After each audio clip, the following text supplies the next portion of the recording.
नमस्कार, मैं doctor Sunita Meena, arts college Alwar से। अब तक वीडियोस में हम बीए पार्ट द्वितीय के द्वितीय प्रश्न पत्र भारतीय राज्य व्यवस्था पर चर्चा कर रहे थे, जिसमें हमारा टॉपिक चल रहा था मूल अधिकार। भारतीय संविधान ने नागरिकों को कौन कौन से मूल अधिकार प्रदान किए हैं, उसमें हम समानता के अधिकार को कल डिस्कस कर चुके थे। आज है अपना टॉपिक स्वतंत्रता का अधिकार, जो भारतीय संविधान में अनुच्छेद 1922 तक इसको उल्लेखित किया गया है। देखिए, भारतीय संविधान का उद्देश्य विचार, अभिव्यक्ति, विश्वास, धर्म और उपासना की स्वाधीनता सुनिश्चित करना है। अतः संविधान के द्वारा नागरिकों को विविध स्वतंत्रताएं प्रदान की गई हैं। इस संबंध में अनुच्छेद 19 सबसे अधिक महत्वपूर्ण है। हालांकि मूल संविधान में के अनुच्छेद 19 द्वारा नागरिकों को 7 स्वतंत्रताएं प्रदान की गई थी, और उसमें छठी स्वतंत्रता संपत्ति की स्वतंत्रता 44वें संविधान संशोधन द्वारा संपत्ति के मौलिक अधिकार के साथ साथ संपत्ति की स्वतंत्रता भी समाप्त कर दी गई है। और अब 19वें अनुच्छेद के अंतर्गत नागरिकों को 6 स्वतंत्रताएं प्राप्त हैं, जिसमें है विचार और अभिव्यक्ति की स्वतंत्रता, अस्त्र शस्त्र रहित एवं शांतिपूर्ण सम्मेलन की स्वतंत्रता, समुदाय और संघ के निर्माण की स्वतंत्रता, भारत राज्य क्षेत्र में अबाध भ्रमण की स्वतंत्रता, भारत राज्य क्षेत्र में अबाध निवास की स्वतंत्रता महत्वपूर्ण है। इसको हम एक एक करके डिस्कस करेंगे। सबसे पहली है विचार और अभिव्यक्ति की स्वतंत्रता। भारत के सभी नागरिकों को विचार करने, भाषण देने और अपने तथा अन्य व्यक्तियों के विचारों के प्रचार की स्वतंत्रता प्रदान की गई है। प्रेस भी विचारों के प्रचार का ही एक साधन है। इसी कारण प्रेस की स्वतंत्रता को भी विचारों की स्वतंत्रता में ही शामिल किया गया है। मूल संविधान में विचार और अभिव्यक्ति की स्वतंत्रता का क्षेत्र बहुत व्यापक था, और अपमान लेख तथा वचन, न्यायालय अपमान, शिष्टाचार तथा सदाचार पर आघात और राज्य की सुरक्षा के हित में इसे सीमित किया जा सकता था। रमेश थापर बनाम मद्रास राज्य के विवाद में सर्वोच्च न्यायालय ने अपनी व्याख्या में कहा कि अपराध के लिए उत्तेजित करने और सार्वजनिक व्यवस्था भंग करने के कामों को उपयुक्त व्यवस्था के अंतर्गत प्रतिबंधित नहीं किया जा सकता। अतः संविधान के प्रथम संशोधन अधिनियम 1951 द्वारा विचार और अभिव्यक्ति की स्वतंत्रता को और सीमित कर दिया गया, और अब राज्य जिन आधारों पर विचार और अभिव्यक्ति की स्वतंत्रता पर युक्तियुक्त प्रतिबंध लगा सकता है वो इस प्रकार हैं। अर्थात इन आधारों पर राज्य विचार और अभिव्यक्ति की स्वतंत्रता को प्रतिबंधित कर सकता है। वो है राज्य की सुरक्षा के संदर्भ में, विदेशी राज्यों से मित्रतापूर्ण संबंध, सार्वजनिक व्यवस्था बनाए रखने के लिए, शिष्टाचार और सदाचार के लिए, न्यायालय के अपमान के लिए, मानहानि या अपराध के लिए उत्तेजित करना। ये वो आधार हैं, वो पॉइंट हैं जिसके आधार पर व्यक्ति की अभिव्यक्ति की स्वतंत्रता को सीमित किया जा सकता है या प्रतिबंधित किया जा सकता है। प्रेस भी विचार और अभिव्यक्ति का ही एक साधन है। मुंबई उच्च न्यायालय की एकल पीठ ने जून 88 में एक ऐतिहासिक निर्णय लेते हुए कहा है कि अभिव्यक्ति की स्वतंत्रता का अधिकार दूरदर्शन पर भी लागू होता है। न्यायमूर्ति ने अपने निर्णय में कहा कि दूरदर्शन पर दिखाए जाने वाले कार्यक्रमों में विशेष तौर पर बातचीत, साक्षात्कार या इसी तरह के कार्यक्रमों में यदि बिना किसी कानूनी आधार के कोई काटछांट की जाए तो इस प्रकार की कार्रवाई को अवैध घोषित किया जा सकता है। सर्वोच्च न्यायालय ने अपने 10 फरवरी 95 के ऐतिहासिक निर्णय में कहा कि विचार और अभिव्यक्ति के अधिकार में शिक्षित करने, सूचना देने और मनोरंजन करने का अधिकार भी सम्मिलित किया है। खेलकूद गतिविधियों के प्रसारण का अधिकार भी इसमें सम्मिलित है। सर्वोच्च न्यायालय ने अपने निर्णय में ये भी कहा कि भारतीय आकाश पर राज्य को एकाधिकार प्राप्त नहीं है, इसलिए अन्य एजेंसियों के प्रसारण अधिकार की सीमाएं हैं। अर्थात प्रत्येक व्यक्ति को, व्यक्ति, संस्था, है ना, जिसमें कई सारी चीज़ें आती हैं, सभी को अपने विचारों की अभिव्यक्ति का अधिकार है, जिसमें प्रेस भी शामिल है, जिसमें टीवी, दूरदर्शन भी शामिल है, किसी भी माध्यम से व्यक्ति अपने विचारों का आदान प्रदान कर सकता है, अभिव्यक्त कर सकता है, लेकिन इस अभिव्यक्ति की स्वतंत्रता को राज्य की सुरक्षा और विदेशी राज्यों से संबंध, शिष्टाचार या न्यायालय के अपमान के संदर्भ में लागू नहीं किया जा सकता या अभिव्यक्त नहीं किया जा सकता। तो अभिव्यक्ति की जो स्वतंत्रता है वो निरंकुश नहीं है, उस पर राज्य के संदर्भ में, एक राज्य की एकता के संदर्भ में, अखंडता के संदर्भ में, सुरक्षा के संदर्भ में बहुत सारे प्रतिबंध लगाए गए हैं। दूसरा पॉइंट है अपना अस्त्र शस्त्र रहित एवं शांतिपूर्ण सम्मेलन की स्वतंत्रता। व्यक्तियों के द्वारा अपने विचारों के आदान प्रदान या विचारों के प्रसार के लिए शांतिपूर्वक और बिना किसी शस्त्रों के सभा या सम्मेलन करने का अधिकार है या स्वतंत्रता है, तथा उसके द्वारा जुलूस या प्रदर्शन का आयोजन भी किया जा सकता है। यह स्वतंत्रता भी सीमित नहीं है और राज्य के द्वारा सार्वजनिक सुरक्षा के हित में इस स्वतंत्रता को भी सीमित किया गया है। अर्थात सभा और सम्मेलन करने का अधिकार प्रत्येक व्यक्ति को है, लेकिन उस सभा और सम्मेलन में कोई भी व्यक्ति राज्य की सुरक्षा को खतरे में नहीं डाल सकता या राज्य के विरुद्ध कोई भी भाषण नहीं दे सकता। तीसरा है समुदाय और संघ के निर्माण की स्वतंत्रता। संविधान के द्वारा सभी नागरिकों को समुदायों और संघ के निर्माण की स्वतंत्रता प्रदान की गई है, परंतु यह स्वतंत्रता भी उन प्रतिबंधों के अधीन है जिन्हें राज्य की साधारण जनता के हितों को ध्यान में रखते हुए लगाकर रखा जा सकता है। इस स्वतंत्रता की आड़ में व्यक्ति ऐसे समुदायों का निर्माण नहीं कर सकता जो षड्यंत्र करें अथवा शांति और व्यवस्था को भंग करें। अर्थात प्रत्येक व्यक्ति अपने समुदाय और संघ का निर्माण कर सकता है, लेकिन राज्य की सुरक्षा को के हित में नहीं कर सकता, राज्य की सुरक्षा के लिए नहीं कर सकता, या ऐसा कोई संघ का निर्माण नहीं किया जा सकता जो राज्य के लिए सुरक्षा हो और सार्वजनिक व्यवस्था को भंग करे या सार्वजनिक शांति को भंग करे या सार्वजनिक एक तरह से अपन के जनसाधारण के हितों पर कोई अहित हो, जनसाधारण के हितों का विरोध अपमान हो एक तरह से। तो इस तरह से कोई भी व्यक्ति देश, राज्य या जनसाधारण के हितों पर कुठाराघात नहीं कर सकता। नेक्स्ट है भारत राज्य क्षेत्र में अबाध भ्रमण की स्वतंत्रता। इसमें है कि भारत के सभी नागरिक बिना किसी प्रतिबंध या विशेष अधिकार पत्र के संपूर्ण भारत के क्षेत्र में घूम सकते हैं। इस अधिकार पर राज्य सामान्य जनता के हित और अनुसूचित जातियों और जनजातियों के हित में उचित प्रतिबंध लगा सकता है। और घूमने के साथ साथ भारत के राज्य क्षेत्र में अबाध निवास की स्वतंत्रता भी दी गई है। अर्थात भारत के सभी नागरिक अपनी इच्छा अनुसार स्थायी या अस्थायी रूप से, अर्थात अस्थायी रूप से घूमने भी जा सकते हैं और स्थायी रूप से घर भी बना सकते हैं, बस सकते हैं। भ्रमण और निवास के संबंध में संविधान द्वारा की गई यह व्यवस्था एकहरी नागरिकता के नितांत अनुरूप है, किंतु राज्य के द्वारा सामान्य जनता के हित और अनुसूचित जातियों और जनजातियों के हित में उचित प्रतिबंध लगाया जा सकता है।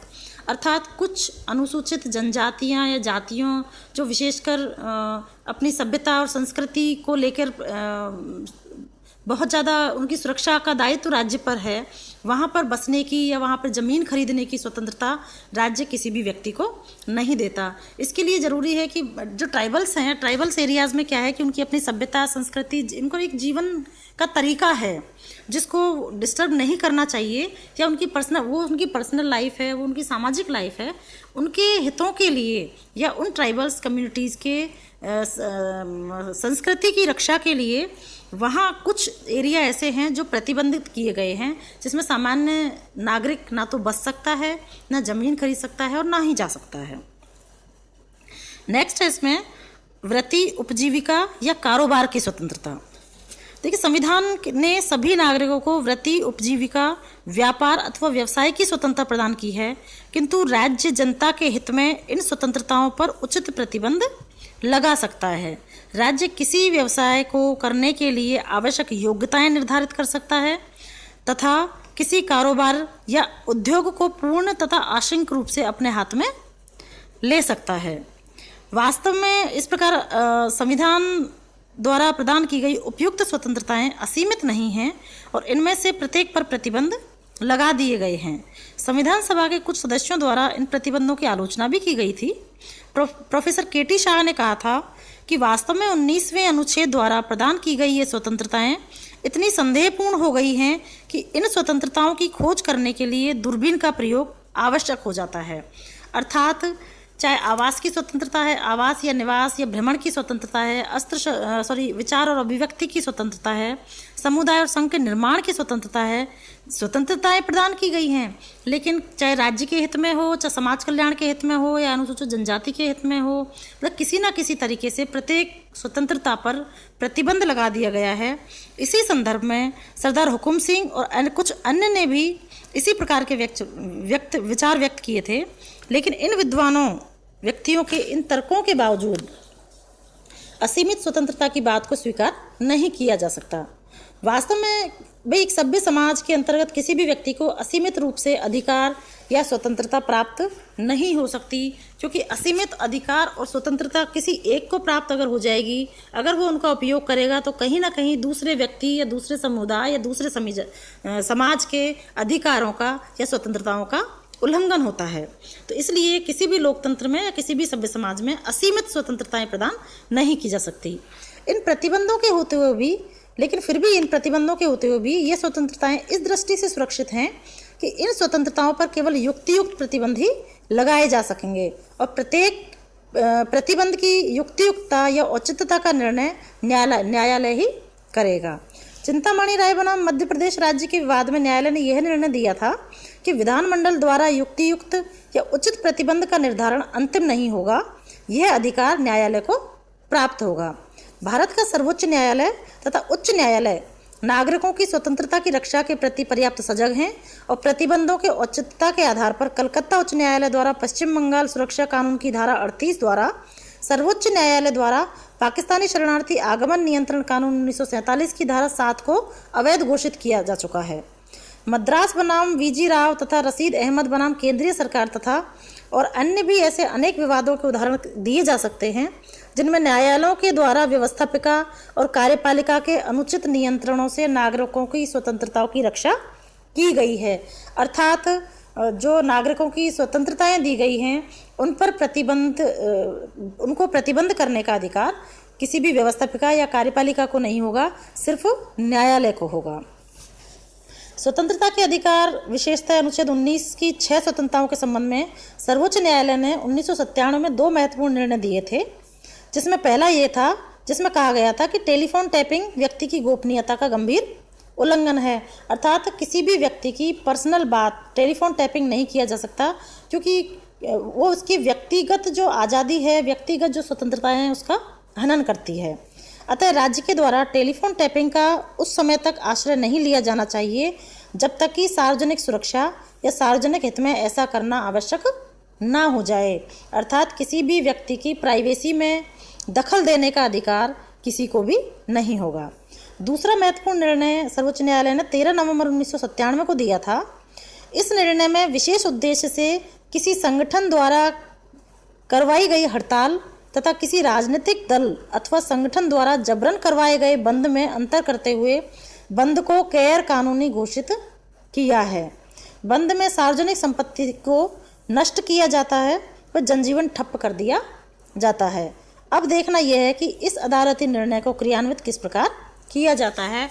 अर्थात इन स्वतंत्रताओं में चाहे वो जैसे मैं अभी बताया गया है कि टेलीफोन टैपिंग व्यक्ति की गोपनीयता का उल्लंघन नहीं किया जा सकता। दूसरा हमने कहा कि जुलूस या हड़ताल का अधिकार तो है, बंद का अधिकार तो है, लेकिन इस तरह के अधिकार प्रदान नहीं किए गए हैं जिससे कि सार्वजनिक संपत्ति को नुकसान होता है। क्योंकि इस तरह के जब कार्यक्रम होते हैं, जुलूस होते हैं, हड़ताल होती है, बंद होती है, तो सबसे ज़्यादा नुकसान राज्य की संपत्ति को होता है, सार्वजनिक संपत्ति को होता है। इसलिए ये निर्णय बहुत महत्वपूर्ण है। तो इस प्रकार आर्टिकल 19 में 6 महत्वपूर्ण स्वतंत्रताएं नागरिकों को प्रदान की गई हैं।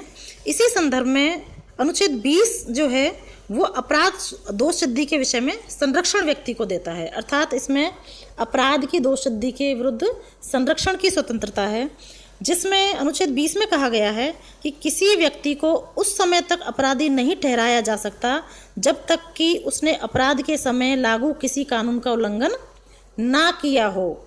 देखिए, इसमें उदाहरण के लिए हम ये कह सकते हैं कि किसी विशेष अपराध के लिए एक कानून बनता है। भाई जैसे अभी सती प्रथा एक अपराध है ना, सती प्रथा अपराध है। अब अगर कोई सती होती है या सती होने के लिए अगर किसी पर दबाव बनाया जाता है या माहौल क्रिएट किया जाता है, परिस्थितियाँ इस तरह की बनाई जाती हैं, तो वो अपराध की श्रेणी में आता है। लेकिन जिस समय अर्थात सती प्रथा निरोधक अधिनियम जब नहीं आया था, उससे पहले सती प्रथा जो है वो अपराध नहीं थी, वो एक परंपरा थी। तो अगर उस समय अगर कोई सती हुई थी, मतलब किसी भी कानून के बनने से पहले अगर कोई अपराध होता है तो वो अपराध की श्रेणी में नहीं आएगा, क्योंकि उस समय वो कानून था ही नहीं। अब कानून नहीं था तो उसका उल्लंघन नहीं हुआ। अगर तो संबंधित समय में अगर अपराध किया गया है तो वो किसी कानून का उल्लंघन नहीं है, तो उस कानून के संदर्भ में या उस उल्लंघन के संदर्भ में या उस कार्य के संदर्भ में अपराधी घोषित नहीं किया जा सकता। दूसरा है कि एक अपराध के लिए व्यक्ति को केवल एक बार ही दंड दिया जा सकता है, ठीक है। और तीसरी बात इसमें है कि अपराध में अभिव्यक्ति मतलब स्वयं अपराध करने वाले को अपने विरुद्ध गवाही देने के लिए बाध्य नहीं किया जा सकता। तो अनुच्छेद 20 जो है, जो स्वयं अपराधी को एक संरक्षण प्रदान करता है कि वो किन किन परिस्थितियों में अपना बचाव कर सकता है। तो पहला पॉइंट तो क्या हो गया, इसमें पहला पॉइंट है कि किसी भी व्यक्ति को जिस संदर्भ में अपराध, भाई उस समय अगर कानून नहीं था तो उस कानून, और आज वो कानून है, तो जिस समय अपराध किया गया था, किसी उल्लंघन किया गया था कानून का, उस समय वो कानून ही नहीं था, तो उसके संबंध में उसको अपराधी नहीं घोषित किया जा सकता। दूसरी बात यह है कि व्यक्ति को एक अपराध के लिए सिर्फ एक ही बार सजा मिल सकती है, 2 बार नहीं मिल सकती। तीसरी बात यह है कि किसी भी व्यक्ति को अपने विरुद्ध गवाही देने के लिए बाध्य नहीं किया जा सकता। तो कानून इस प्रकार से अपराधी को भी संरक्षण प्रदान करता है आर्टिकल 20 के आधार पर। आर्टिकल 22 में है, 21 में व्यक्तिगत स्वतंत्रता और जीवन की स्वतंत्रता की बात की गई है, लाइफ विद डिग्निटी। इसको हम नेक्स्ट वीडियो में देखेंगे, क्योंकि हम इसको थोड़ा डिटेल से करने की कोशिश करेंगे, तो इसलिए मैं नेक्स्ट वीडियो में हम आर्टिकल 21 के बारे में चर्चा करेंगे। आज के इस वीडियो में हम यहीं ख़त्म करते हैं। धन्यवाद।